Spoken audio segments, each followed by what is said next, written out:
नमस्कार, मैं किरनेश कुमार। 18वीं लोकसभा चुनाव में बिहार की 6 सीटों पूर्णिया, बेगूसराय, नवादा, महाराजगंज और सिवान में के साथ साथ काराकाट में बागी उम्मीदवार मैदान में उतर गए हैं। वे बड़े बागी हैं जो लाख वोट से ज्यादा काटने की क्षमता रखते हैं और ये चुनाव को प्रभावित भी कर सकते हैं। चर्चा इन बागी उम्मीदवारों की शुरू हो गई है। पूर्णिया से पप्पू यादव निर्दलीय लड़ रहे हैं, तो नवादा से राजबल्लभ यादव के भाई विनोद यादव राजद से बागी हो गए। महाराजगंज से सच्चिदानंद राय निर्दलीय विधान पार्षद लड़ने का ऐलान कर दिया है। वह कभी भाजपा में थे, भाजपा से फिर निर्दलीय विधान पार्षद बने, अभी भी विधान परिषद में भाजपा के साथ थे। हालांकि वे राजद के नजदीक भी गए लोकसभा टिकट के लिए, लेकिन उनकी बात नहीं बनी, तो फिर उन्होंने महाराजगंज से निर्दलीय लड़ने का ऐलान कर दिया। राजद के टिकट पर लगातार 2 चुनाव हार चुके हिना साहेब भी सिवान से इस बार बागी तेवर अपना चुकी है।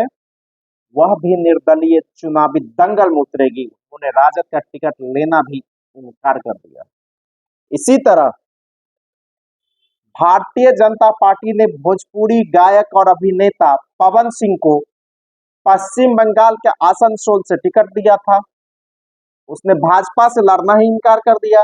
हालांकि पिछले 10 सालों से पवन सिंह भारतीय जनता पार्टी के लिए वोट मांगते रहे, लेकिन आसनसोल से लड़ना कैसे इनकार कर दिया और काराकाट से निर्दलीय लड़ने का ऐलान किया। हालांकि चर्चा है कि राजद भी उसको सिंबल दे सकता है, भाकपा माले मान जाए तो ये तो बात की बात है, लेकिन उन्होंने हेला कर दिया।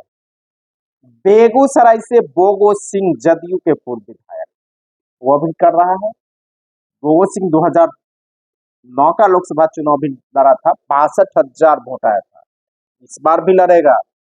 अगर वह लड़ेगा तो सीपीआई की जीत का आंकड़ा जो 2 लाख से ऊपर का 3 लाख का लग वो 4 लाख चला जाए। गिरिराज जो पिछले बार 4 लाख से हार जीते थे, इस बार 4 लाख से हार जाए, यही बेगूसराय की स्थिति हो सकती है। वो सिंह किसी का वोट काटेगा तो गिरिराज सिंह का काटेगा। वो सीपीआई का वहां भेज रहेगा, जीत का आंकड़ा भी बढ़ जाएगा। जितने वोट से गिरिराज सिंह पिछले बार जीते थे, इस बार लग रहा है कि उतने वोट से हार जाएगा। इसी तरह सच्चिदानंद राय लड़ते हैं महाराजगंज से, तो वहां भाजपा के जनार्दन सिंह सिग्रीवाल का बोरिया बिस्तर बना जाएगा। इसके बाद काराकाट से पवन सिंह लड़ते हैं, तो वहां राजपूत का वोट 1 नंबर पर है, तो वहां से उपेंद्र कुशवाहा का बोरिया बिस्तर बनाएगा। नवादा की लड़ाई है, नवादा में विनोद यादव है राजद के बागी, लेकिन वहां दूसरे यादव जो राजबल्लभ के खिलाफ थे वह राजद से सट गए हैं और वहां कोयरी कुशवाहा का वोट अगर मिल जाता है और निर्दलीय गायक गुंजन सिंह भी कुछ वोट काट लेता है, तब भी वह राजद निकल जाएगा नवादा में। हाँ, पप्पू यादव कहीं पूर्णिया में खेल बिगाड़ सकते हैं, लेकिन यादव मुस्लिम का वोट 50% से ज्यादा भी राजद की बीमा भारती को मिल जाता है और गंगोता को का वोट मिलता है, वहां भी पप्पू यादव फेल ही होंगे और राजद के पक्ष में ही जाएगा। तो कुल मिलाकर ये बागी नवादा और पूर्णिया को छोड़ दीजिए, बाकी जगह महागठबंधन का काम बना रहा है। बेगूसराय में अवधेश राय को जीत का आंकड़ा और बढ़ जाएगा। काराकाट में राजनाथ सिंह का वोट जीत का आंकड़ा बढ़ जाएगा। तो कांग्रेस के जो उम्मीदवार महाराजगंज से आ रहे हैं उनका भी जीत का आंकड़ा बढ़ेगा, लेकिन मामला फंस सकता है, सिवान में फंस सकता है। लेकिन अवध बिहारी चौधरी की यहाँ लड़ने की उम्मीद है। अगर यादव और मुस्लिम का एक वोट आ जाए और लेफ्ट के कैडरो का वोट आ जाए, तो अवध बिहारी चौधरी भी इस सीट आसानी से निकाल लेंगे, क्योंकि शहाबुद्दीन अगरों के नेता थे, उसको अगरों का वोट मिलता था, पिछड़ों का नहीं।